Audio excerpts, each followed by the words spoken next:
An iceberg is a list where information is given about a specific topic. The information goes from the most known at the tip of the iceberg, and as you get more down, the information is less known to the wide-scale audience. Why am I telling you this? Well, I need an intro. Today, I will be explaining the wrestling figure iceberg. There will be 5 tiers to the iceberg: the sky, the tip, shallow waters, deep waters, and the abyss. So let's get into the wrestling figure iceberg. We start off the sky with the Elite 1 Jeff Hardy. Jeff Hardy was slated to be in the first ever WWE Elite Wave. He was later released right before the figure was shipping to the people who pre-ordered. Although the people got the refunds who pre-ordered it, some stores would still get a shipment of the figure, and is now known as the most rare WWE Elite figure. Misprints are when a manufacturing error is made with figure's packaging. The packaging might have the box of figure A, but really figure B is in there. This is usually another figure in the wave. Stop motion is when photos are compiled together at rapid speeds to create a sequence, almost like the figures are moving on their own with pictures. This in wrestling is called a pic fed, almost like they have their separate universe from WWE and AEW. Scalping is when people called scalpers go to Target, Walmart, etc. and buy a figure that may be rare. They then go on eBay, Mercari, or even the store they own and jack up the prices of these figures so it's harder to get. Ringside Collectibles is the largest wrestling figure store on the internet. They are usually the main place to go when you're going to pre-order or buy a wrestling figure. Many different creators have their own promo codes that you can use to save 10%. More on Ringside Collectibles later though.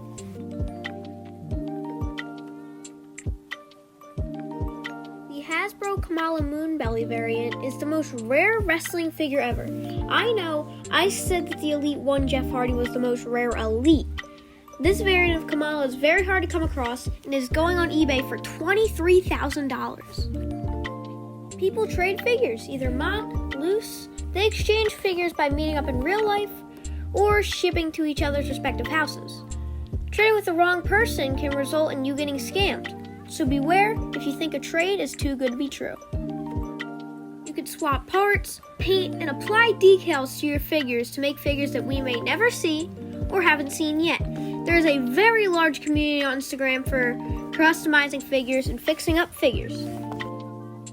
When AEW Unrivaled Series 1 was in production, we were in the height of the global health crisis. YouTube, don't you dare take this video down. And due to those circumstances, the AEW Unrivaled Series 1 figures came out a little bit pale, I would say. They were heavily criticized for it, and as the waves have come out, it's gotten better. They also re-released Series 1, Series 1B with fixed skin tones.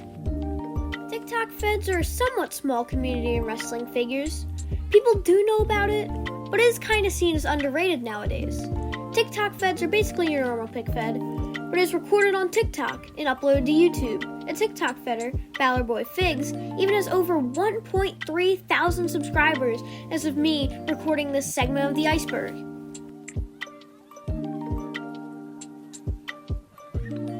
WWF Maximum Sweat figures were, well, interesting to say the least. They were built like mutants, long arms past their knees, bending down in giant muscles. The catch here, you know in the name Sweat? They literally come with water. Actual water comes with these figures that you can use as sweat. What a bright idea this was. This one's a hot topic. Rob Van Dam made his long-awaited return to the Elite line in Elite 91. He was also slated to be the Chase variant figure in the set, but after some people conspired that his attire was Nazi-related, Mattel yanked this figure and sent everyone their pre-orders back as production is stopped on the figure. People were fuming that this was removed, and only customs have been seen of this figure. An NXT Elite series was a thing, and it was Target exclusive. They gave us many heavy hitters, such as Drew McIntyre's return figure, Noah Jose, Asuka, Ember Moon, just to name a few. Sadly, Mattel would discontinue this line in favor of bringing back the WWE Elite Legends wave. Mattel desperately needs to bring this line back. It is heavily missed by myself and others. Who knows, maybe this will get a 2.0 also. When AEW started their figure line, they had chase figures similar to WWE. However, they put their own spin on it, making them very hard to come across. The first 4 Unrivaled lines, the chasers were 1 in 1,000 and 1 in 500. They changed them to 1 in 5,000 to 1 in 3,000 though, so that they're easier to find. I think that AEW chases have more quantities than they say they do, as even before the switch, people saw multiple in one store. Yes, Ringside Collectibles, as I mentioned earlier, is only selling wrestling figures. Secretly sell Barbies. If you simply search Barbie on their website, you see Barbie dolls and clothing. They also have a Lego Hot Wheels set on the website. If you search up Lego or Hot Wheels, you'll find that set also. Fascinating stuff.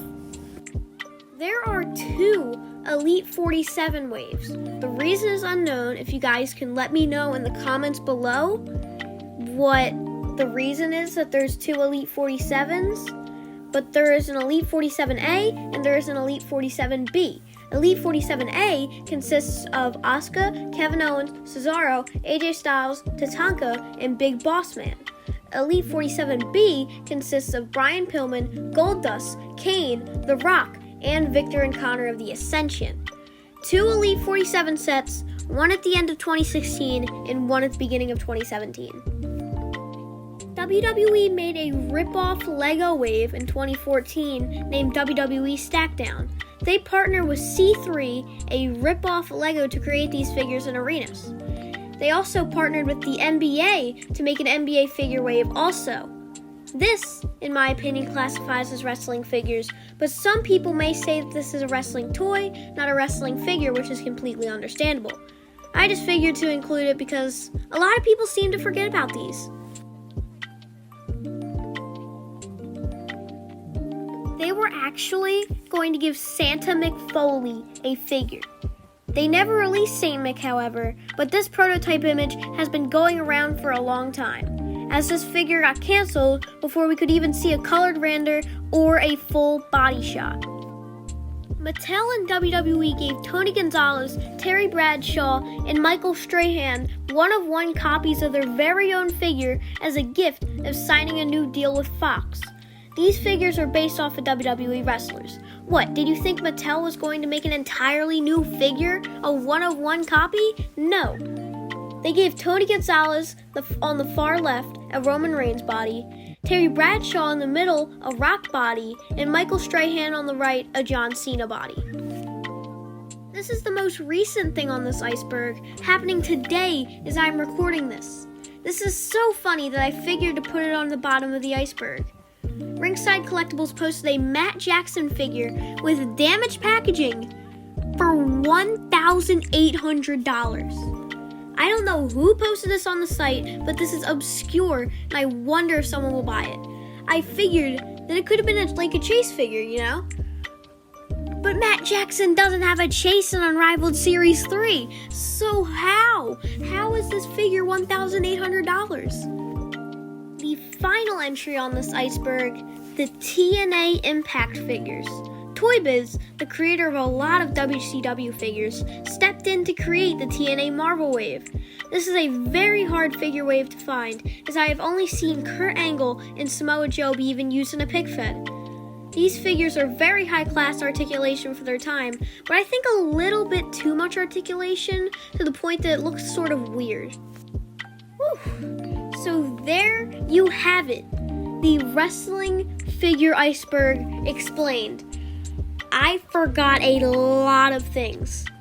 So, if this video gets 50 likes, I will create a part 2 to this iceberg with all the stuff that I forgot. Not a part 3 though. I do not want to make a part 3 of this. A part 2 may be needed, as I have forgot a bunch of things while making this video.